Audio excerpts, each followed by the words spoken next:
ಸಲ್ಲ ಇಲ್ಲಿ ಸಲ್ಲ ಪಾಂಡುರಂಗ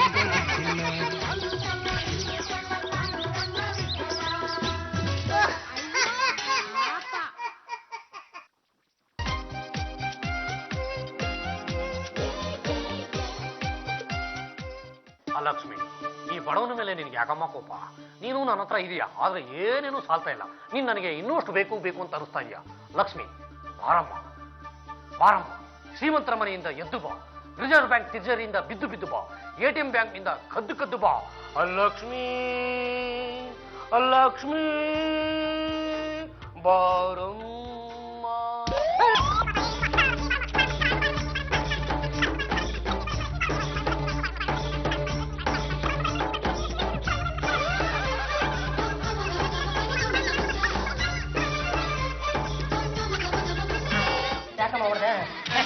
ನೀನಾ? ನಾನು ಕಷ್ಟಪಟ್ಟು ಲಕ್ಷ್ಮೀ ದೇವಿನ ಹೊಲಿಸ್ಕೊಂಡು ಆ ಲಕ್ಷ್ಮೀ ದೇವಿ ನನಗೆ ಇನ್ನೇನು ನೋಟಿನ ಕಂತನೆ ಕೈಗೆ ಇಕ್ಕಬೇಕು, ಒಂದು ಡಿಸ್ಟರ್ಬ್ ಮಾಡಿ ಎಲ್ಲ ಹಾಳು ಮಾಡಿಟ್ಬಿಟ್ಟೆ. ಏನು ಇದ್ದಕ್ಕಿದ್ದಾಗೆ ದುಡ್ಡಿನ ಮೇಲೆ ವ್ಯಾಮೋಹ ಹೆಚ್ಚಾಗ್ತಿದೆ, ಇರೋ ದುಡ್ಡು ಸಾಲದೇನು? ಏನೇನು ನಮಗೆ ಏನೇನು ಸಾಲದು. ಎಲ್ಲರೂ ಒಂದಿನ ಸ್ಪಷ್ಟವಾಗಿ ತಿಳ್ಕೊಂಬಿಡಿ, ಈ ಭೂಮಿಗೆ ನಾವು ಮನುಷ್ಯರಾಗಿ ಜನ್ಮ ತಾಳಿ ಬಂದಿದ್ದೀವಿ ಅಂದಮೇಲೆ ದುಡ್ಡು ಮಾಡ್ಕೊಳ್ಳೋದನ್ನೇ ಧ್ಯೇಯ ಮಾಡ್ಕೊಂಡ್ಬಿಡ್ಬೇಕು. ಹಾಗಿದ್ರೆ ಕಷ್ಟಪಟ್ಟು ಸಂಪಾದನೆ ಮಾಡಿ.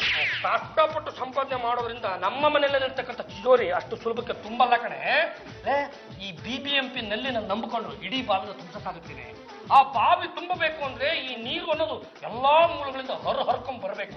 ಹಂಗೇನೆ ನಾನು ಅಡ್ಡ ದಾರಿ ಹಿಡಿದ್ರು ಪರವಾಗಿಲ್ಲ, ಹೇಗಾದ್ರೂ ಮಾಡಿ ನಮ್ಮ ಮನೆ ತಿಜೋರಿನ ತುಂಬಿಸ್ತೀನಿ. ಏನ್ ಮಾಡ್ಲಿ ಕೋಟೆ ನೋಟಿನ ಕೃಷ್ಣಪ್ಪನ ಹೆಸರು ಕೇಳಿದಿರಾ? ಅವನ ಹತ್ರ ಹೋದ್ರೆ ನೀವ್ ಕೊಡೋ ದುಡ್ಡಿಗೆ ಡಬಲ್ ದುಡ್ಡು ಕೊಡ್ತಾನೆ. ಹೊತ್ತು ಮನೆಯಲ್ಲೇ ಬಿದ್ದಿರ್ತೀಯ, ಅವನ ಬಗ್ಗೆ ನಿನಗೆ ಹೆಂಗ್ ಗೊತ್ತು ಅಂತ? ಮಾರ್ಕೆಟ್ ನಲ್ಲಿ ಎಲ್ರು ಅವನ್ ವಿಚಾರನೇ ಮಾತಾಡ್ತಿದಾರೆ ಯಜಮಾನ್ರೆ. ನಿಮಗ್ ದುಡ್ಡು ಬೇಕೇ ಬೇಕು ಅಂದ್ರೆ ಅವನ್ ಹಿಂದೆ ಬೀಳಿ. ಯಾರಮ್ಮ ನೀವು? ಅದು ಕೋಟಾ ನೋಟ್ ಡೀಲರ್ ಕೃಷ್ಣಪ್ಪ ಅಂತ ಇದಾರಲ್ಲ, ಅವ್ರನ್ನ ಸ್ವಲ್ಪ ನೋಡ್ಬೇಕು. ಈ ಹುಡುಗಿ ಯಾರು? ಸಾಕಾಗಿದ್ದಾಳೆ. ಅದು ನೋಡ, ನಿನಗೆ ಬೇಡದಿರೋ ವಿಚಾರ. ಇವ್ರ ಹೆಂಡತಿ ಅಂತಾನೆ ತಿಳ್ಕೊ. ಏನಿವಾಗ ಹೆಂಡ್ತಿನ? ಕತ್ತಲ್ ತಾಳಿನೇ ಇಲ್ಲ. ತಟ್ಸೋದಕ್ ಕಳ್ಸಿದೀನಿ. ಇನ್ನೂ ಏನಾದ್ರೂ ಪ್ರಶ್ನೆ ಮಾಡಿದ್ರೆ ನಿನ್ನೆ ಹಿಡ್ಕೊಂಡು ತಟ್ಟಬೇಕಾಗುತ್ತೆ. ಈಗ ಏನ್ರಪ್ಪ, ಕೃಷ್ಣಪ್ಪನ್ ತೋರಿಸ್ತೀರೋ ಇಲ್ಲ ನಮ್ಮ ಪಾಡಿ ನಾವು ಹೊರಟೋಗೋಣ? ಬೇಡ ತೋರಿಸ್ತೀವಿ. ಅದ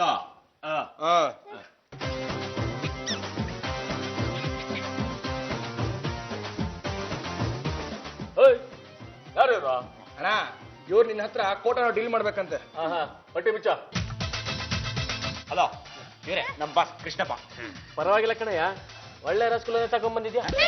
ಅದು ಹಾಕೊಂಡು ಬಂದಿದ್ದಲ್ಲ, ಕಾರ್ಕೊಂಡು ಬಂದಿದ್ದು. ಸರಿ ಎಷ್ಟಕ್ಕೆ ಬೇಕು ಕೋಟಾ ನೋಟ? ಅದು 10 ಲಕ್ಷ ಕೊಟ್ರೆ ಎಷ್ಟು ಕೊಡ್ತೀರಾ? ಬೇರೆಯವ್ರಿಗಾದ್ರೆ 10 ಲಕ್ಷಕ್ಕೆ 20 ಲಕ್ಷ ಕೊಡ್ತೀನಿ. ಈ ಹುಡುಗಿನ ಇಲ್ಲೇ ಬಿಟ್ಟು ಹೋದ್ರೆ ನಿನ್ಗೆ ಇನ್ನೊಂದು 10 ಲಕ್ಷ ಎಕ್ಸ್ಟ್ರಾ ಕೊಡ್ತೀನಿ ನೋಡು. ಏನು ಬೇಕಾಗಿಲ್ಲ, 10 ಕೊಡ್ತೀನಿ, 20 ಕೊಟ್ಬಿಡಿ ಸಾಕು. ನೋಡು, ಎಲ್ಲ ನೋಟು ಸಾಚಾನ ಇಲ್ಲ ಕೋಟಾನ ಅಂತ. ಅಣ್ಣ, ಎಲ್ಲ ಸಾಚ ಒರಿಜಿನಲ್ಲೇ. ಹೌದಾ? ಈ ದುಡ್ಡನ್ನ ಒಳಗಡೆ ಇಡು, ನಮ್ಗೆ ಹಾಕೊಂಬ. ನೋಡಪ್ಪ, ನಾವು ಈ ಕೋಟಾ ವ್ಯವಹಾರನ ತುಂಬಾ ಗುಪ್ತವಾಗಿ ಮಾಡೋದು. ಏನಾದ್ರೂ ನೀವು ಆಚೆ ಬಾಯಿ ಬಿಟ್ರೆ ಕೆಟ್ರಿ. ಅಲ್ಲ, 10ಕ್ಕೆ 20 ಕೊಡುವಾಗ ನಾವ್ಯಾಕೆ ಬಾಯ್ ಬಿಟ್ಕೆಡನ ಹೇಳಿ? 20 ಭದ್ರ. ನಾವೇನು ಬತ್ತಿ ಮೇಡಮ್ ಬಾರೆ. ಏನು ಯಜಮಾನ್ರೆ, ಒಳಗಿರೋ ನೋಟ್ ಚೆಕ್ ಮಾಡಿ. ಏನು ಇದು ಒರಿಜಿನಲ್ ನೋಟ್ ತಲೆ ಮೇಲೆ ಹೊಡೆದಂಗಿದೆಯಲ್ಲ ಅಣ್ಣ. ತುಂಬಾ ಥ್ಯಾಂಕ್ಸ್, ನಾವೇನು ಬರ್ತೀವಿ. ಒಂದ್ ನಿಮಿಷ ಇರಪ್ಪ, ಕಣ್ಣಿಗೆ ಬಟ್ಟೆ ಕಟ್ಬಿಟ್ಟು ಆಚೆ ಬಿಟ್ಟು ಬರ. ಅಣ್ಣ, ನೀವ್ ಏನ್ ಕಟ್ಟಿದ್ರೇನು ಆಚೆ ಒಂದು ಬಿಚ್ಚಿರುತ್ತಾನೆ, ನಾವೆಲ್ಲಿದೀವಿ ಅಂತ ನಮ್ಗೆ ಗೊತ್ತಾಗ್ಬಿಡುತ್ತೆ. ಗೊತ್ತಾಗೋದಕ್ಕೆ ನಾವೇನು ಒಂದೇ ಜಾಗದಲ್ಲಿ ಇರ್ತೀವಿ. ಈ ಕಣ್ಣಿಗೆ ಬಟ್ಟೆ ಕಟ್ಟೋದಿದೆಯಲ್ಲ, ಬಹಳ ಹಳೆ ಸಂಪ್ರದಾಯ, ಫಾಲೋ ಮಾಡ್ಲೇಬೇಕು. ಕಟ್ಟರೋ ಬಟ್ಟೆನ.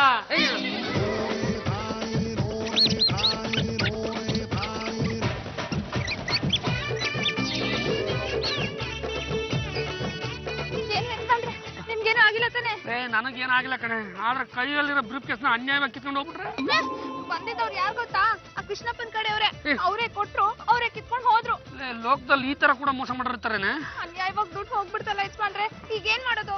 ಬಿಡ್ತೀನ ನಾನು, ಬಡ್ಡಿ ಸಮೇತ ವಸೂಲಿ ಮಾಡ್ತೀನಿ. ಚಂಪಾ, ನನ್ ಮಗ ಯಾಕೆ ಆಕಾಶನೇ ತಲೆ ಮೇಲೆ ಬಿದ್ದವನ್ ಥರ ಕೂತಿದ್ದಾನೆ? ಅದು ಹೇಗ್ ಹೇಳ್ಬೇಕು ಅಂತಾನೆ ಗೊತ್ತಾಗ್ತಿಲ್ಲ ಅತ್ತೆ. ನೀನು ಹೇಳಲಿಲ್ಲ ಅಂದ್ರೆ ಅವ್ನಿಗೆ ಸಮಾಧಾನ ಮಾಡೋಳು ಯಾರೇ?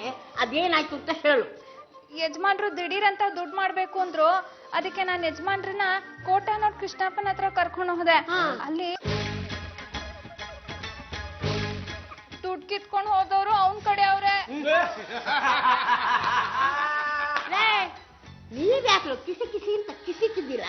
ಮತ್ತಿನೇನ್ ರಂಗತ್ತೆ, ಜಗತ್ತಿನಲ್ಲಿ ನನ್ನಷ್ಟು ಬುದ್ಧಿವಂತ ಯಾರು ಇಲ್ಲ ಅಂತ ಮೆರಿತಿದ್ದಲ್ಲ ನಿನ್ನ ಮಗ. ಈ ಚಂಪನ ಮಾತು ಕೇಳಿ ಅವಳನ್ನ ಹಿಂದೆ ಹಾಕೊಂಡೋಗಿ ದುಡ್ಡು ಕಳ್ಕೊಂಬಂದಿದ್ದಾನಲ್ಲ, ಅವನಿಗೇನು ಬುದ್ಧಿ ಇದೆ ಅಂತೀರಾ ಇಲ್ಲ ದದ್ದಿ ಅಂತ ಒಪ್ಕೋತೀರಾ? ಅಲ್ಲ ಅತ್ತೆಯವ್ರೆ, ಇವತ್ತು 10 ಲಕ್ಷ ರೂಪಾಯಿ ತಗೊಂಡು ಹೋಗಿ ಪಂಗನಾಮ ಹಾಕ್ಸ್ಕೊಂಡ್ ಬಂದ್ಯಾರೆ. ದಿನ ಹೀಗೆ ದುಡ್ಡು ತಗೊಂಡೋಗಿ ಪಂಗನಾಮ ಹಾಕ್ಸ್ಕೊಂಡ್ ಬರ್ತಾ ಇದ್ರೆ ನನ್ನ ಹೆಂಡತಿ ಭಾಗದ ಆಸ್ತಿ ಯಾರಿಗೆ ಕೊಡ್ತಾರೆ? ಏನ್ ನೀವು ಕೊಡ್ತೀರಾ? ಅಯ್ಯೋ, ಬೆಟ್ಟದ ಮೇಲೆ ಮನೆ ಮಾಡಿ ಅಲ್ಲಿರೋ ಮರಿಗೆ ಜೋಳಿಗೆ ಕಟ್ಟಿ ಅದರಲ್ಲಿ ನಮ್ಮ ಮಗುನ ಹಾಕಿ ತೂಗಬೇಕಾಗಿರೋ ಕನಸಾಗೆ ಉಳಿದ್ಬಿಡ್ತಲ್ಲಪ್ಪ. ರಂಗತ್ತೆ, ಈಗ ನೀನು ಬುದ್ಧಿ ಐತಾ ಇಲ್ಲ ನಾನೇ ಒಂದೆರಡು ಬಿಟ್ಟು ಬುದ್ಧಿ ಹೇಳ? ನಾನೇ ಬುದ್ಧಿ ಹೇಳ್ತೀನಪ್ಪ. ಪಾಂಡುರಂಗ ಗಂಡುಗಲಿ, ನಾವೀಗ ಎಲ್ಲ ಕಳ್ಕೊಂಡ್ ಬಂದು ಕೂತಿದೀವಿ. ತಮಗೆ ಏನೇನು ಬೇಕೋ ಅದನ್ನೆಲ್ಲ ಹಾಕ್ಬಿಟ್ಟು ಫುಲ್ ಮಜಾ ತಗೊಂಡ್ಬಿಡ್ರಿ. ದುಡ್ಡು ಹೋಗ್ಲಿ ಬಿಡೋ ಮಗನೇ, ಪ್ರಾಣ ಉಳಿತಲ್ಲ ಅಂತ ದುಡ್ಡು ಬೇಕಾದ್ರೆ ಸಂಪಾದನೆ ಮಾಡ್ಬಹುದು. ಅಬ್ಬಬ್ಬಬ್ಬಬ್ಬಬ್ಬಬ್ಬ, ತಾಯಿಗೆ ತಕ್ಕ ಮಗ ಅನ್ನೋ ಸಿನಿಮಾ ನೋಡಿದ್ದೆ. ನಿಮ್ಮಿಬ್ಬರನ್ನ ಏನಾರು ಗಾಂಧಿನಗರದವ್ರು ನೋಡ್ಬಿಟ್ರೆ ಮಗನಿಗೆ ತಕ್ಕ ತಾಯಿ ಅಂತ ಸಿನಿಮಾ ತೆಗಿಬೋದು. ಅಳಿಯಂದಿಲ್ಲ. ಅಯ್ಯ ಸುಮ್ಮನೆ ಇರ್ರಿ, ಮಗ 10 ಲಕ್ಷ ರೂಪಾಯಿ ಕಳ್ಕೊಂಬಂದು ಕೂತಿದ್ದಾನೆ, ಫಲವಾಗಿಲ್ಲ. ಹೋಗ್ಲಿ ಬಿಡ ಮಗನೇ ಅಂತಿರಲ್ಲ ರೇ. ದುಡ್ಡಿನ ಬೆಲೆ ನಿಮ್ಗೇನ್ರಿ ಗೊತ್ತು? ದುಡ್ಡಿನ ಬೆಲೆ ಏನು ಅಂತ ನಮ್ಮನ್ನ ಕೇಳಿ. ನಾವು ಎಲೆಕ್ಷನ್ ಪ್ರಚಾರಕ್ಕೆ ಅಂತ ಹೋಗ್ತೀವಿ. ಬೆಳಗ್ಗೆಯಿಂದ ಸಾಯಂಕಾಲದವರೆಗೂ ಬೆವರು ಹರಿಸಿ ಅವ್ರಿವ್ರ ಮನೆ ಮುಂದೆ ಹೋಗಿ ಅಕ್ಕ ಇವರಿಗೆ ಓಟ್ ಹಾಕಿ, ಅಣ್ಣ ಇವರಿಗೆ ಓಟ್ ಹಾಕಿ ಅಂತ ಹೇಳ್ತೀವಿ. ಆಗ ಸಾಯಂಕಾಲಕ್ಕೆ ನಮಗೆ 300 ರೂಪಾಯಿ ಕೊಡ್ತಾರೆ. ಆ 300 ರೂಪಾಯಿ ನೋಡೋ ಅಷ್ಟರಲ್ಲಿ ನಮಗೆ ಸಾಕಾಗೋಗಿರುತ್ತೆ. ಅಂತದ್ರಲ್ಲಿ ರಂಗತ್ತೆ ಒಂದಲ್ಲ ಎರಡಲ್ಲ 10 ಲಕ್ಷ ಕಳ್ಕೊಂಡ್ ಬಂದ್ರೆ ಇವನಿಗೆ ದುಡ್ಡು ಹೋಗ್ಲಿ ಬಿಡೋ ಮಗನೇ ಅಂತೀಯಲ್ಲ. ನನ್ನ ಮಗ ಏನಾರು ಇಂಥ ಕೆಲಸ ಮಾಡಿದ್ರೆ ಎಡಗಾಲಲ್ಲಿ ಎದೆ ಗೊತ್ತಿರ್ತಾ ಇದೆ. ಹಳ್ಳಕ್ ಬಿದ್ದವ್ರಿಗೆ ಆಳ್ಗೊಂದ್ ಕಲ್ಲು ಅಂತವ್ರೆ. ಇವ್ರಿಬ್ರು ಸೇರ್ಕೊಂಡ್ರೆ ಸೈಜ್ಗಲ್ಲೇ ಆಗ್ತಾ ಇದಾರೆ. ಸೇರ್ಕೋಬೇಕು ಬಾಬಾ. ದುಡ್ಡು ಸಂಪಾದನೆ ಮಾಡೋದಕ್ಕೆ ಕಿಡ್ನಿ ಇರ್ಬೇಕು. ನಮ್ಮನ್ನು ನೋಡಿ ಕಲ್ತ್ಕೊಳ್ಳಿ. 1 ರೂಪಾಯಿ ಮಾತ್ರ ತಗೋತೀವಿ, ಅದನ್ನ 10 ರೂಪಾಯಿಗೆ ಸೀತೀವಿ. ದುಡ್ಡು ಸಂಪಾದನೆ ಮಾಡೋದು ಹಿಂಗೆ. ಅದು ನೋಡಿ ಅಂದ್ರೆ ಮೊದಲು ಈ ಬ್ರೇನ್ ಎಲ್ಲಿರುತ್ತೆ, ಕಿಡ್ನಿಯಲ್ಲಿ ಇರುತ್ತೆ ಅನ್ನೋದನ್ನ ತಿಳ್ಕೊಳ್ಳಿಪ್ಪ. ಅಲ್ಲ, ಸಂಪಾದನೆ ಮಾಡೋದು ಹೆಂಗೆ ಅಂತ ನನ್ನ ಮುಂದೆನೆ ಉಪದೇಶ ಮಾಡೋದಕ್ಕೆ ಬಂದಿರಲ್ಲ. ನೀವಿಬ್ರು ಕಂಡು ಸಾಗಿದ್ರೆ ಸಂಪಾದನೆ ಮಾಡಿ ತೋರಿಸ್ರು. ರಂಗತ್ತೆ ರಂಗತ್ತೆ, ಯಾಕೋ ಹೀಗೆ ಗಿಲ್ಸ್ಕೊತೀಯ? ಇದಾನ ನಿನ್ನ ಮಗ ಪಾಂಡುರಂಗ ಗಂಡು ಗಾಲಿ. ಎಡಗ ಎತ್ತಿದ್ರೆ ವೀರಕೇಸರಿ, ಬಲಗ ಎತ್ತಿದ್ರೆ ವೀರ ಮದಕರಿ. ಬರೀ ಕೈಗಳೆತ್ತಿ ಕೊಚ್ಕೊಂಡ್ಬಿಟ್ರೆ ಸಂಪಾದನೆ ಮಾಡೋದಿಕ್ಕೆ ಆಗಲ್ಲ ರಂಗತ್ತೆ. ಅದಕ್ಕೂ ಕಲೆ ಇರ್ಬೇಕು, ಕಲೆ. ನಾವು ಸಂಪಾದನೆ ಮಾಡೋದಿಕ್ಕೆ ಒಂದು ಮಾರ್ಗ ಹುಡುಕಿದ್ದೀವಿ. ನನ್ನ ಮಗ ಮನೇಲಿಲ್ಲ, ಅದೇನು ಅಂತ ಸ್ವಲ್ಪ ಹೇಳ್ತಿಲ್ಲ? ಹೇಳ್ತೀನಿ. ಬಂಡವಾಳ ನಿಮ್ದು, ಲಾಭ ನಿಮ್ದು. ನಮ್ಮ ಕಮಿಷನ್ ಕೊಟ್ಬಿಟ್ರೆ ಸಾಕು. ಕೊಡೋದಾಗುತ್ತೆ ಮುಂದೆ. ನವೀನ್, ಸ್ವಲ್ಪ ಪಾಪ ಇಲ್ಲಿ. ನಮಸ್ಕಾರ ಬಿಡಿ. ಬನ್ನಿ ನವೀನ್, ಚೆನ್ನಾಗಿದ್ದೀರಾ? ಎಷ್ಟು ವರ್ಷದಿಂದ ನೀವು ಈ ಕಸಬ್ ಮಾಡ್ಕೊಂಡ್ ಬಂದಿದ್ದೀರಾ? ನಮಗ್ ಫುಲ್ ಕಸಬೆ ಇದು. ನಮ್ ತಾತ ಹಾವಿನ ವಿಷ ತೆಗಿತಿದ್ದ, ಹಾವು ಕಚ್ಚೋಗ್ಬಿಟ್ಟ. ನಮ್ಮ ಅಪ್ಪ ಅವನೇ ಕಚ್ಚೋಗ್ಬಿಟ್ಟ. ಈಗ ನಾನು ತುಂಬಾ ಕಿದಾಡಿ ಇದನ್ನ ಹುಷಾರಾಗಿ ಹ್ಯಾಂಡಲ್ ಮಾಡ್ತಾ ಇದ್ದೀನಿ. Very good. ರಂಗತ್ತೆ, ಇವರು ಹಾವಿನ ವಿಷನ ತೆಗೆದು ಮಾರ್ತಾರೆ. ಲಾಮ ನಾಗಲ ಹಾವಿನ ವಿಷನ ಮಾಲೋದ. ಅತ್ತೆಯವ್ರೆ, ನೀವ್ ಯಾವ ಕಾಲದಲ್ಲಿ ಇದ್ರ? ಈಗಿನ ಕಾಲದಲ್ಲಿ ಹಾವಿನ ವಿಷಕ್ಕೆ ಸಿಕ್ಕಾಪಟ್ಟೆ ಡಿಮ್ಯಾಂಡ್ ಇದೆ. ಹೌದು, ಈ ವಿಷ ಇದೆಯಲ್ಲ, ಇದನ್ನ ಡ್ರಗ್ಸಿಗೆ ಬಳಸ್ತಾರೆ, ಔಷಧಿಗೆ ಬಳಸ್ತಾರೆ. ಇದಕ್ಕೆ ತುಂಬಾ ಡಿಮ್ಯಾಂಡ್. ಇದು ನಾಗಲ ಹಾವಿನ ವಿಷಾನೆ ಅಂತ ಹೇಗೆ ಗೊತ್ತಾಗುತ್ತೆ? ಒಂದ್ ತೊಟ್ಟು ಕುಡಿದ್ ನೋಡು ಗೊತ್ತಾಗುತ್ತೆ. ಯಾಕೆ ಕುಡ್ದಿದ್ದು? ವಿಷ ಕುಡಿದ್ರೆ ಬದುಕ್ತಾಳೇನೋ? ಮತ್ತೆ ಎಂತ ಪ್ರಶ್ನೆ ಅಂತ ಕೇಳ್ತೀನಿ ನೀನು. ಏನಪ್ಪ, ಈ ನಾಗಲ ಹಾವಿನ ವಿಷ ತೆಗೆಯೋದಿಕ್ಕೆ ಹಾವುಗಳನ್ನ ಎಲ್ಲಿ ಹಿಡಿತಿಲ್ಲ? ಸಾಮಾನ್ಯ ಈ ಕಾಡುಗಳಿರುತ್ತಲ್ಲ ಅಂತಲ್ಲಿ ಹಿಡಿತೀವಿ. ಈ ಬಂಡೀಪುರ, ನಾಗರಹೊಳೆ ಅಂತಲ್ಲಿ. ಅಕಸ್ಮಾತ್ ಅಲ್ಲಿ ಹಾವು ಕಮ್ಮಿ ಆಯ್ತು ಒಂದ್ ಕಡೆ ಬೋಟಲ್ಲಿ ಗೋವಾ ಹೋಗ್ಬಿಡ್ತೀವಿ. ಅಲ್ಲಿ ಒಳ್ಳೊಳ್ಳೆ ಹಾವುಗಳು ಸಿಗುತ್ತೆ. ಅಲ್ಲೂ ಅಕಸ್ಮಾತ್ ಕಮ್ಮಿ ಆಯ್ತಾ ಸೀದಾ ಮಲ್ನಾಡಿಗೆ ಬರ್ತೀವಿ. ಅಲ್ಲಂತೂ ಮೂಲೆಗೂ ಒಂದೊಂದು ಹಾವುಗಳು ಸಿಗ್ತಾ ತಾಗ್ತಂಗಾಯ್ತು. ಅದಾ ಹೆದರ್ಕೊಂಡ್ಬಿಟ್ರ ಬಾಲ್ದಲ್ಲಿ ಹಾವು ಹೊಡೆದಿರೋದು. ಈಗ ಸಾಮಾನ್ಯ ನೋಡಿ, ಈ ಹಾವು ಇರುತ್ತಲ್ಲ ಅದು ಹೆಡೆ ದೊಡ್ಡದ ಬಿಚ್ಚಿದ್ರೆ ಅವಾಗ ಅದರಲ್ಲಿ ವಿಷ ಜಾಸ್ತಿ ಇದೆ ಅಂತ. ಅದಿನ್ನೇನು ಹೆಡೆ ಬಿಚ್ಚಿ ಮುಚ್ಚಬೇಕು ಅನ್ನೋಷ್ಟೇ ನಾವು ಕ್ಯಾಚ್ ಹಾಕೊಂಡ್ಬಿಡ್ತೀವಿ. ಕ್ಯಾಚ್ ಹಾಕೊಂಡ್ಬಿಟ್ಟು ಅದ್ರ ಹಲ್ಲಿಂಗ ಕೀಳ್ತಾ ಇದ್ದಂಗೆ ಅದಕ್ಕೆ ಗೊತ್ತಾಗೋಗುತ್ತೆ ನಾವು ಬಾಟ್ಲೆ ತಂದಿದ್ದೀವಿ ವಿಷ ಕಕ್ಕಬೇಕು ಅಂತ. ನಾವು ಬಾಟ್ಲೆ ಹಿಂಗ್ ಹಿಡಿತೀವಿ, ಅದು ವಿಷ ಕಕ್ಕುತ್ತೆ, ತಗೊಂಡ್ಬರ್ತೀವಿ ಅಷ್ಟೇ. ಈ ವಿಷನ ತೆಗೆದ್ಮೇಲೆ ಹಾವುಗಳನ್ನ ಏನ್ ಮಾಡ್ತಿಲ್ಲ? ಬಿಟ್ಬಿಡ್ತೀವಿ, ಅದ್ರ ಪಾಡಿಗೆ ಹರ್ಕೊಂಡು ಹೋಗುತ್ತೆ. ಅಲ್ಲಪ್ಪ, ಹಲ್ಲು ಕಿತ್ತ ಹಾವುಗಳು ಜಾಸ್ತಿ ದಿನ ಬದುಕಿರೋಲ್ಲ ಅಂತಲೇ. ಅಯ್ಯೋ ಹೋಗ್ಲಿ ಬಿಡಿ, ಎಷ್ಟೋ ಜನ ಆದ್ರೂ ಚರ್ಮ ಸುಲ್ದು ಮಾರ್ಕತಾರೆ. ಅದಕ್ಕಿಂತ ವಿಷ ಒಳ್ಳೇದಲ್ವಾ? ಹಾವಿನ ಚರ್ಮನ ಸುಲ್ದು ಮಾರ್ತಲ್ಲ, ಅದ್ ಹೇಗೆ? ನೋಡಿ, ಹಾವಿರತ್ತಲ್ಲ ಹಾವು, ಅದನ್ನ ಹಿಂಗ್ ನೇತಾಕ್ತಿವಿ. ಹಿಂಗ್ ಹಿಡ್ಕೊಂಡು ಚೇರ್ ಹೇಳಿದ್ರೆ ಬೇರೆ ಆಗೋಗುತ್ತೆ. ಅದ್ರ ಪಾಡ್ಗದ ಆಮೇಲೆ ಹೊಟ್ಟೋಗುತ್ತೆ ಮೇಲೆ. ಹೀಗೆಲ್ಲ ಮಾಡಿದ್ರೆ ಲವ್ ನಲ್ಕ ಸಿಗೋಲ್ವಾ? ಮನುಷ್ಯನ ಚಲ್ಮನು ಹೀಗೆ ಸುಲಿದು ಬಿಟ್ರೆ ಆಗ ಇನ್ನೂ ಚೆನ್ನಾಗಿರುತ್ತಲ್ಲ. ರಂಗತ್ತೆ, ನಾವು ದುಡ್ಡು ಮಾಡಕ್ ಹೊರಟಾಗ ಇನ್ನೊಬ್ರಿಗಾಗೋ ತೊಂದ್ರೆ ಬಗ್ಗೆ ಜಾಸ್ತಿ ತಲೆ ಕೆಡಿಸ್ಕೋಬಾರ್ದು. ಏನಪ್ಪ ಆ ವಿಷಯದ ಬಾಟ್ಲಿಗೆ ಎಷ್ಟಾಗುತ್ತೆ? 50,000 ರೂಪಾಯಿ ನಿಮಗೆ. ನೀವು ಬೇಕಿದ್ರಿಂದ ಬೇರೆಯವ್ರಿಗೆ 1.5 ಇಂದ 2 ಲಕ್ಷ ತನಕ ಮಾರ್ಬೋದು. 2 ಲಕ್ಷನ? ರಂಗತ್ತೆ, ತಾನಾಗೆ ಬಂದಿರೋ ಅವಕಾಶನ ಕಳ್ಕೋಬೇಡ. 50,000 ರೂಪಾಯಿ ಕೊಟ್ಟು ಆ ವಿಷಾನ ತಗೋ. ಆ ವಿಷಾನ ಕೊಂಡ್ಕೊಳ್ಳೋ ಗಿರಾಕಿಗಳನ್ನು ನಾವೇ ತೋರಿಸ್ತೀವಿ. 2 ಲಕ್ಷ ರೂಪಾಯಿಗೆ ಆ ವಿಷಾನ ಮಾರ್ಬಿಡು. ಬರೋ 1.5 ಲಕ್ಷ ರೂಪಾಯಿ ಲಾಭನ ಪಾಂಡುರಂಗನ ಮುಖದ ಮೇಲೆ ಎಸಿ 10 ಲಕ್ಷ ಕಳ್ಕೊಂಡಿರೋ ಅವನಿಗೆ ಸ್ವಲ್ಪನಾದ್ರೂ ಸಮಾಧಾನ ಆಗುತ್ತೆ. ನನ್ನ ಮಗ ಕಳ್ಕೊಂಡಿರೋ ದುಡ್ಡನ್ನ ನಾನು ಸಂಪಾದನೆ ಮಾಡಿ ನನ್ನ ಮಗನ ಕೊಡ್ಲೇಬೇಕು. ಇಲ್ಲಪ್ಪ, ದುಡ್ಡು ತಗೊಂಡು ಬರ್ತೀನಿ. ನೋಡಿ ಮಿಸ್ಟರ್ ನವೀನ್, ನಮಗೆ ಕೊಡ್ಬೇಕಾಗಿರೋ ಕಮಿಷನ್ ದುಡ್ಡನ್ನ ಇವಾಗ್ಲೇ ಕೊಟ್ಬಿಡಿ. ಅವ್ರ ಮುಂದೆ ಕೊಡ್ಬಿಡಿ, ಕಣ್ ಬೀಳುತ್ತೆ. ಅಷ್ಟೇ ತಾನೆ, ತಗೊಳ್ಳಿ 500 ರೂಪಾಯಿ. ಕಮ್ಮಿ ಆಯ್ತಾ? ಇನ್ನೊಂದು 5 ರೂಪಾಯಿ.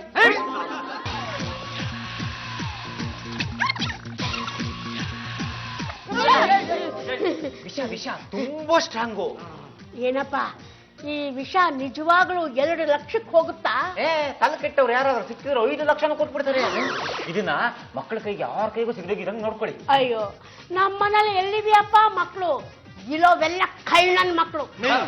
ಬರೋ ನಾಗರ ಪಂಚಮಿಗೆ ಅದಕ್ಕೆ ಪೂಜೆ ಮಾಡಿಬಿಟ್ಟು ಮಾರ್ಬಿಡಿ. ನಿಮ್ಗೂ ಒಳ್ಳೇದಾಗುತ್ತೆ, ತಗೊಳ್ಳೋರ್ಗೆ ಇನ್ನೂ ಒಳ್ಳೇದಾಗುತ್ತೆ. ಈ ಮನೆಯವ್ರು ವಿಷ ತಗೋತಾರೇನೋ? ತಗೋತಾರ ಕಣ, ಅವ್ರಿಗೆ ವಿಷ ಬೇಕಾಗಿದೆ. ಏನು ವಿಷ ಮಾರೋದಕ್ ಬಂದ್ರ? ಹೌದು ಸರ್. ಡೂಪ್ಲಿಕೇಟ್ ಅಲ್ಲ ತಾನೆ? ಏನ್ ಈ ತರ ಹೇಳ್ತಾರ? ಅವನ್ನ ಹಿಡ್ದು ಕಾಡಿ ಬೇಡಿ ಒಪ್ಸಿ ವಿಷಯನ ಕಕ್ಷಿ ಬಾಟ್ಲಿ ತುಂಬಿಸಿ ತಗೊಂಬಂದಿರೋದು. ರಂಗಮ್ಮ, ಇಸ ಕೊಡು. ನೋಡಿ ಸರ್, ಮುಟ್ಟಕ್ಕೆ ಭಯ ಬರ್ತದೆ ಇಸ. ಎಷ್ಟಾಗುತ್ತೆ ಇದಕ್ಕೆ? ಅದು ಹೇಳಿ ಒಂದ್ ಮಾತು ಕೇಳಿ ಬರ್ತೀನಿ, ಬಂಡವಾಳ ಹಾಕ್ತಾರೆ ಇವರು. ರಂಗಮ್ಮ, ನಿಮ್ದು ನೀವು ಇಟ್ಕೊಂಡು ಅದೇನು ನೋಡಿ ಕರೆಕ್ಟ್ ಆಗಿ ಒಂದು ರೇಟ್ ಹೇಳಿ ಪಾಪ. 2 ಲಕ್ಷ ರೂಪಾಯಿ ಆಗುತ್ತೆ. ಅದಕ್ಕಿಂತ 5 ಪೈಸೆ ಕಮ್ಮಿ ಕೊಟ್ಟರು ತಗೊಳ್ಳಲ್ಲ, 5 ಪೈಸೆ ಜಾಸ್ತಿ ಕೊಟ್ಟರು ತಗೊಳ್ಳಲ್ಲ. ಒಟ್ನಲ್ಲಿ ನಮ್ಗೆ 2 ಲಕ್ಷ ರೂಪಾಯಿ ಕೊಟ್ಬಿಡಿ, ನಾವು ತಗೊಂಡು ಹೋಗ್ತಾ ಇರ್ತೀವಿ. ಮಾಡಬಾರ್ದು ಕೆಲಸ ಮಾಡ್ತೀರೇನ್ರಿ? ಡ್ರಗ್ಸ್ ಸ್ಮಗ್ಲಿಂಗ್ ಆಯ್ತು, ಈಗ ಆವಿನ ವಿಷ ಸ್ಮಗ್ಲಿಂಗ್ ಮಾಡ್ತಾ ಇದ್ದೀರಾ? ಎಲ್ಲರನ್ನು ಅರೆಸ್ಟ್ ಮಾಡ್ಕೊಂಡು ಹೋಗಿ ಲಾಕಪ್ ಅಲ್ಲಿ ಹಾಕ್ಬಿಡ್ತೀನಿ. ಸರ್, ನೀವು ಸಿಕ್ಕಾಪಟ್ಟೆ ತಪ್ಪು ತಿಳ್ಕೊಂಡ್ಬಿಟ್ಟಿದ್ರ, ಅದು ವಿಷ ಅಲ್ಲ. ಸಾಕ್, ಸುಮ್ ಕೂತ್ಕೊಡ್ರಿ. ಯಾವನೊಬ್ಬ ವ್ಯಕ್ತಿ ಎಲ್ಲಾ ಕಡೆ ಆವಿನ ವಿಷವ ಮಾರ್ತಾವನೆ ಅಂತ ಇನ್ಫಾರ್ಮೇಶನ್ ಬಂತು. ನಾವು ಫಾಲೋ ಮಾಡ್ಕೊಂಡ್ ಬಂದ್ರೆ ಇಲ್ಲಿ ದೊಡ್ಡ ಗ್ಯಾಂಗೇ ಇದೆ. 2 ಲಕ್ಷ ರೂಪಾಯಿಗೆ ವ್ಯವಹಾರ ಕುದುರಿಸಿರೋದು ನಮ್ಗೇನ್ ಗೊತ್ತಿಲ್ಲ ಅನ್ಕೊಂಡಿದೀರಾ? ಸರ್, ಇದ್ರಲ್ಲಿ ನಂದೇನು ತಪ್ಪಿಲ್ಲ ಸರ್. ಹಾವನ್ನ ಮನೇಲಿ ಇಟ್ಕೊಂಡು ಸಾಕಿದ್ರೆ ಫಾರೆಸ್ಟ್ ಡಿಪಾರ್ಟ್ಮೆಂಟ್ ಅವ್ರು ಬಂದು ಇಟ್ಕೊಂಡು ಹೋಗ್ತಾರೆ.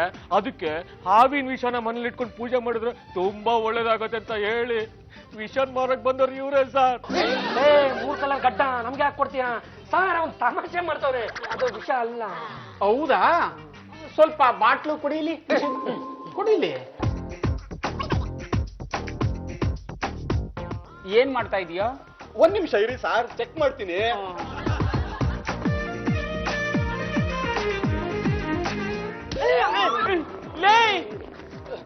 ಹಾವು ಕಡಿದ್ರೆ ಮನ್ಸ ನಿಗದ್ಕೊಂಡ್ಬಿಡ್ತಾನೆ, ಅಂತದ್ರಲ್ಲಿ ಹಾವಿನ ವಿಷನ ಚಪ್ಪರಿಸ್ತಾ ಇದೆಯಲ್ಲೋ? ಸರ್, ನಮ್ಗೆ ಯಾರೋ ರಾಂಗ್ ಇನ್ಫಾರ್ಮೇಶನ್ ಕೊಟ್ಟಿದ್ದಾರೆ. ಏನ್ ಹೇಳ್ತಾ ಇದೀಯೋ? ಇದು ಹಾವಿನ ವಿಷ ಅಲ್ಲ, ಜೇನುತುಪ್ಪ. ಏನು ಯಜಮಾನ್ರೆ? ನಾನು ಎಲ್ಲೂ ಹೋಗಿಲ್ಲ ಕಡೆ, ನಿನ್ ಕಣ್ಣು ಮುಂದೆ ಸಿಂಪರಂಗ ಅಂತ ಕೂತಿದ್ದೀನಿ. ಅದು ಏನ್ ಹೇಳ್ಬೇಕು ಅಂತ ಹೇಳು. ನಾವಿಬ್ರು ಹೋದ್ವಿ, 10 ಲಕ್ಷಕ್ಕೆ ನಾಮ ಹಾಕಿಸ್ಕೊಂಡ್ ಬಂದ್ವಿ. ಅತ್ತೆಯವರು ಮನೆಯಲ್ಲೇ ಇದ್ಕೊಂಡು 50,000 ರೂಪಾಯಿಗೆ ನಾಮ ಹಾಕಿಸ್ಕೊಂಡ್ರು. ನಷ್ಟದ್ಮೇಲೆ ನಷ್ಟ ಆಗ್ತದ. ಹೌದು ಕಣೋ ಮಗನೇ, ಯಾಕೋ ನಮ್ಮ ಗ್ರಹಗತಿಗಳು ಸರಿ ಇಲ್ಲ ಅಂತ ಕಾಣಿಸುತ್ತೆ. ಇರೋ ದುಡ್ಡನ್ನ ಕಳ್ಕೊಳ್ಳೋ ಬದಲು ಜೋಪಾನ ಮಾಡೋದು ವಾಸಿ ಅನ್ಸುತ್ತೆ ಕಣೋ. ಅತ್ತೇವ್ರೆ, ವ್ಯಾಪಾರದಲ್ಲಿ ಲಾಭ ನಷ್ಟ ಇದ್ದೇ ಇರುತ್ತೆ. ಬರೀ ನಷ್ಟ ಆಗುತ್ತೆ ಅಂತ ವ್ಯಾಪಾರ ಮಾಡದೇ ಇರಕ್ಕಾಗತ್ತಾ? ಅಲ್ವಾ ಬಾಬಾ? ಹೊಳಿ ಅಂದ್ರ ಏನೋ ಅಪರೂಪಕ್ಕೊಮ್ಮೆ ಒಂದು ಸತ್ಯ ನೋಡಿದ್ಬಿಟ್ರಿ. ನೋಡೋದಕ್ಕೂ ತೇಟ್ ಆಗಿದಿರ್ರಿ, ಗೋಡೆ ಮೇಲೆ ಕುತ್ಕೊಂಡು ಲಚ್ಕಟ್ಟಲ್ಲ, ಅಲ್ಲಿ ಇದ್ದಂಗಿದ್ದೀರಾ. ಬಾಬಾ, ದಿಢೀರ್ ದುಡ್ಡು ಸಂಪಾದನೆ ಮಾಡ್ಬೇಕು ಅಂತಂದ್ರೆ ಚಿನ್ನದ ಬಿಸ್ಕತ್ತಿನ ವ್ಯಾಪಾರ ಮಾಡಿದ್ರೆ ಹೇಗೆ? ತೆಗೆದು ಮಕ್ಕ ಕೊಡಬಿಡ್ತೀನಿ ರಾಸ್ಕಲ್. ಲೇ, ಆ ಚಿನ್ನದ ಬಿಸ್ಕೆಟ್ಗಳನ್ನ ಕಡಿಮೆ ಬೆಲೆಗೆ ನಮಗೆ ಕೊಡುವಂತವ್ರು ಯಾರಿದ್ದಾರೆ? ಪಾರ್ಟಿನ ಹಿಡ್ದಿದೀವಿ.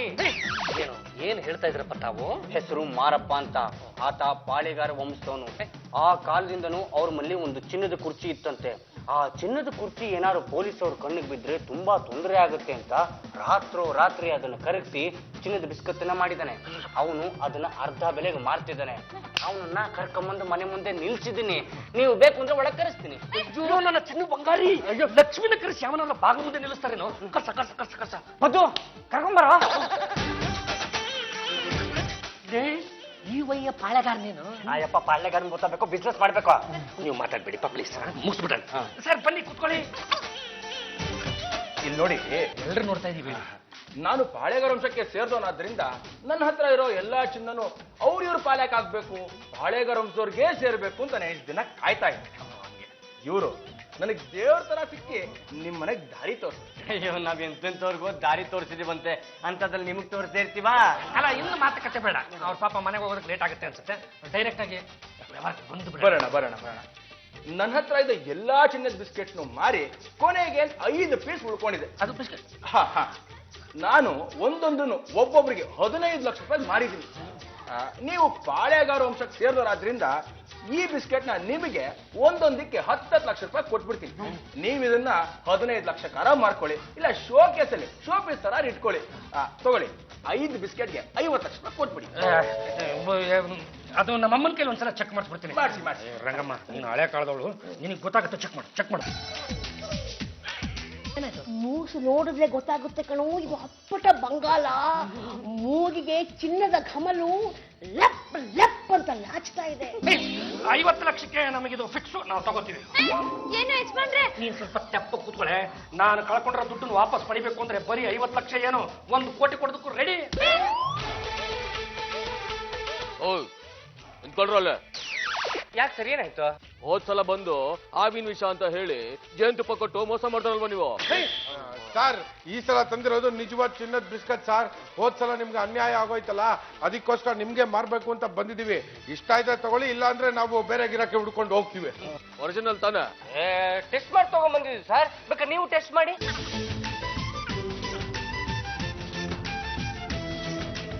ಯಾಕೋ ತೂಕ ತುಂಬಾ ಕಡಿಮೆ ಇದೆ.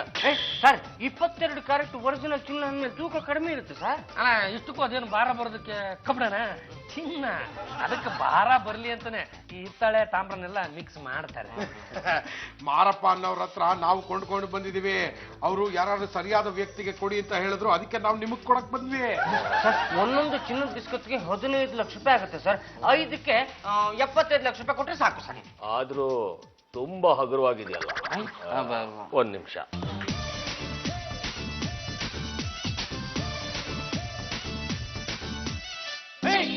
ಏನ್ ಸರ್ ಚಿನ್ನನೊಳ್ಳೆ ಆ ತರ ತಿಂತಾ ಇದ್ರ, ಆಮೇಲೆ ಹೆಚ್ಚು ಕಮ್ಮಿ ಆಗ್ಬಿಟ್ಟದು. ಬಾಯ್ನಾ, ಚಿನ್ನದ ಬಿಸ್ಕಿಟ್ ಅಂತ ಹೇಳ್ಬಿಟ್ಟು ಚಾಕ್ಲೇಟ್ ಆಗ್ತಾ ಇದ್ದೀರಾ? ಹೌದ್ ಕಂಡ್ರ ಚಾಕ್ಲೇಟ್ ಇದು. ಪಾಪ ನೋಡಲ್ವಾ ತಗೊಳ್ಳೋದು? ಕೊಡ್ಬಿಡ್ತೀನಿ. ಲೇ, ಆ ಗಿರಕ್ಕೆ ಹಿಡ್ಕೊಂಡ್ ಬಂದವ್ರು ನೀವು ಇಬ್ರು ತಾನೆ? ಮುಚ್ಚಳೆ ಬಾಯ್ನಾ. ಇದೇ ಕಡೆ ಇನ್ನೊಂದ್ಸಲ ನಮ್ಮ ಮನೆ ಕಡೆ ತಲೆ ಹಾಕಿದ್ರು ತಲೆನ ಎಗಸ್ಬಿಡ್ತೇನೆ. ಏನು ಯಜಮಾನ್ರೆ, ಲಕ್ಷ್ಮೀ ಬಾ ಅಂತ ಹಾಡ್ತಿದ್ರಲ್ಲ, ನಿಂತ್ ಹೋಯ್ತಾ? ಲಕ್ಷ್ಮಿ ಬಂದಿದ್ದು ಸಾಕು ಕಣೆ. ಅದು ನೋಡೆ ಚಂಪಚಮಲೆ ಮನುಷ್ಯರಾಗಿ ಜನ್ಮ ತಾಳಿ ಈ ಭೂಮಿಗೆ ಬಂದಿದ್ದೀವಿ ಅಂದ ಮೇಲೆ ಮನುಷ್ಯನೆಂಬ ಮನುಷ್ಯ ಯಾವತ್ತು ನಾಯಿ ಕೊಡೆ ಆಗಬಾರ್ದು, ಆಲದ ಮರವಾಗಿ ಬೆಳಿಬೇಕು. ನಿಮ್ ಮಾತಿನ ಅರ್ಥ? ಅದು ನೋಡೆ, ಈ ನಾಯಿ ಕೊಡೆ ಆದ್ರೆ ರಾತ್ರಿ ಬೆಳೆದು ಬಿಟ್ಟಿರುತ್ತೆ. ಆದ್ರೆ ಅದ್ರ ಆಯುಷಿ ಎಷ್ಟು ಅನ್ಕೊಂಡಿದ್ಯಾ, ಒಂದು 3 ದಿವಸ ಆಗ್ತಿದ್ದಂಗೆ ಅದು ನೆಗೆದು ಬಿದ್ದುಬಿಡುತ್ತೆ ಕಣೆ. ಆದ್ರೆ ಒಂದು ಆಲದ ಮರ ಸಸಿ, ಅದು ಒಂದು ಮರವಾಗಿ ರೂಪಾಂತರಗೊಳ್ಳೋದಕ್ಕೆ ಸುಮಾರು ವರ್ಷ ಟೈಮ್ ಹಿಡಿಯುತ್ತೆ. ಆದ್ರೆ ಒಂದು ಸಲ ಮರ ಆಗಿ ನಿಂತ್ಕೊಂಡ್ಬಿಡ್ತು ಅಂದ್ರೆ 1000 ವರ್ಷ ಬದುಕುತ್ತೆ ಕಣೆ. ಈ ಸಂಪಾದನೆ ಅನ್ನೋದು ಕೂಡ ಹಾಗೇನೆ. ಅದು ನೋಡು, ಈ ದಿಢೀರ್ ಸಂಪಾದನೆ ಮಾಡ್ತೀವಲ್ಲ, ಆ ದುಡ್ಡಿಗೆ ಅಷ್ಟೊಂದು ಮೌಲ್ಯ ಇರಲ್ಲ ಕಣೆ. ಅದೇ ನಾವು ಕಷ್ಟಪಟ್ಟು ಸಂಪಾದನೆ ಮಾಡಿ ದುಡ್ಡು ಇರುತ್ತಲ್ಲ, ಅದು ಸಿಕ್ಕಾಪಟ್ಟೆ ಮೌಲ್ಯ ಇರುತ್ತೆ. ಬಾಬಾ, ನಿಮ್ಗೊಂದು ಸಂತೋಷದ ಸುದ್ದಿ. ಈಗ ನಾವು ಹೇಳೋ ವಿಷಯ ನೀನೇನಾರು ಕೇಳಿದ್ರೆ ಆಶ್ಚರ್ಯದಿಂದ ಅಂದ್ಬಿಡ್ತೀಯ. ಈಗಾಗಲೇ ಅರ್ಧ ದುಡ್ಡು ಕಳ್ಕೊಂಡು ನಾನು ಅರ್ಧ ಅಂದ್ಬಿಟ್ಟಿದ್ದೀನಿ ಕಂಡ್ರು.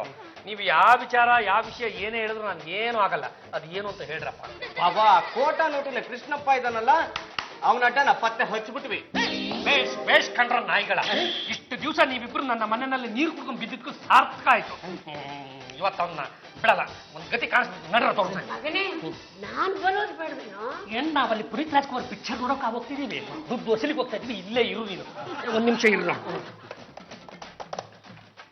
ಆ ಗುರುಗಳೇ, ನಾನು ಅಲ್ಲಿರ್ತೀನಿ, ನೀವು ಅಲ್ಲಿ ಬಂದ್ಬಿಡಿ. ಓಕೆ ಗುರುಗಳೇ, ಕಮ್ಮ.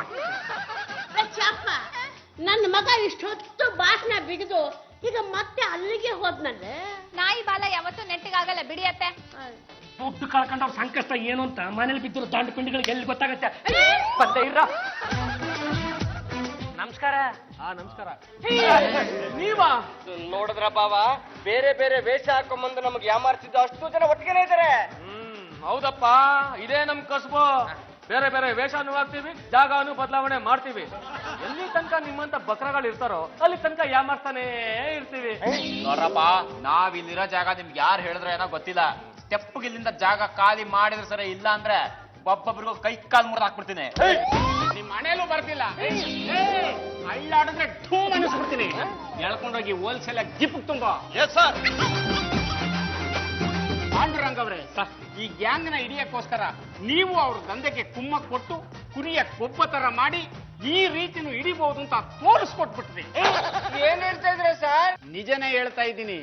ಯಾಗಾದ್ರೂ ಮಾಡಿ ಈ ಗ್ಯಾಂಗ್ ನ ಹಿಡಿಬೇಕು ಅಂತ ಪಾಂಡುರಂಗ್ ಅವರ ಪತ್ತೆದಾರಿ ಆಫೀಸ್ಗೆ ಈ ಕೇಸ್ನ ಕೊಟ್ಟಿವಿ. ಅವರು ತನು ಮನ ಧನ ಎಲ್ಲ ಅರ್ಪಿಸಿ ಈ ಗ್ಯಾಂಗ್ ನ ಹಿಡ್ಕೊಟ್ರು. ಪಾಂಡುರಂಗ್ ಅವರೇ, ನಿಮ್ಮ ಸಹಾಯ ಆಗ್ಯಾಗ್ಗೆ ನಮ್ಮ ಡಿಪಾರ್ಟ್ಮೆಂಟ್ಗೆ ಬೇಕು ರೀ. ಖಂಡಿತ ಸರ್. ಸರ್, ಈ ಗ್ಯಾಂಗ್ನ ಹಿಡಿದಾಕ್ಬೇಕು ಅಂತ ನಾನು ನನ್ನ ಸ್ವಂತ ಬಂಡವಾಳನ ಹಾಕ್ಬಿಟ್ಟಿದ್ದೀನಿ ಸರ್. ಹತ್ತತ್ರ 60 ಲಕ್ಷ ರೂಪಾಯಿ ಮೇಲೆ ಆಗ್ಬಿಟ್ಟಿದೆ.